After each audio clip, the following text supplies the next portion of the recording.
ஒரு மகிழ்ச்சியான செய்தி. இதயம் நல்லெண்ணெயின் விலை லிட்டருக்கு ரூபாய் 105 குறைஞ்சிருக்கு. செப்டம்பர் 2023ல 1 லிட்டர் இதயம் நல்லெண்ணெயின் அதிகபட்ச விலை ரூபாய் 503. ஆனா இப்ப 1 லிட்டர் இதயம் நல்லெண்ணெயின் விலை ரூபாய் 398 மட்டும்தான் தமிழ்நாட்டுல. அப்ப இனிமே எல்லாரும் இதயம் நல்லெண்ணெய் வாங்கலாம் இல்ல?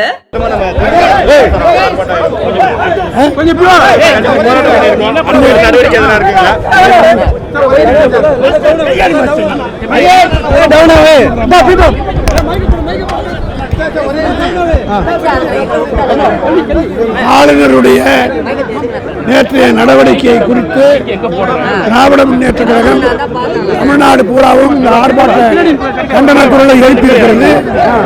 இதை பார்த்த பிறகாவது ஒன்றிய அரசு அவரை திருப்பி பெற வேண்டும். உள்ளபடியே கவர்னருக்கு சொரணை இருந்தால் அவரை ராஜினாமா செய்துவிட்டு போவது அவருக்கு நல்லது. தொடர்ந்து இது போல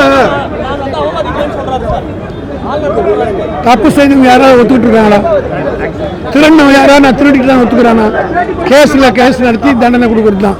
அதுபோல இவர் நல்ல செய்தது தவறா இல்லையா என்பதை மக்கள் மன்றம் தான் தீர்ப்பு சொல்லும். தொடர்ந்து இது போல செயல்களை எப்படி பார்க்குறீங்க? இவர் அதாவது நான் சொன்னதை போல இவர் செய்ய நாங்கள் உறுதியாக வளர்ந்துக்கிட்டே இருப்போம்.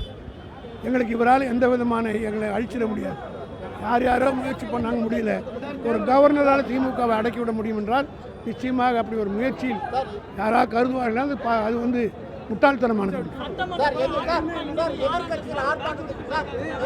நேற்றைக்கு யார் இந்த சாருன்னா அவரே தான் சாரு.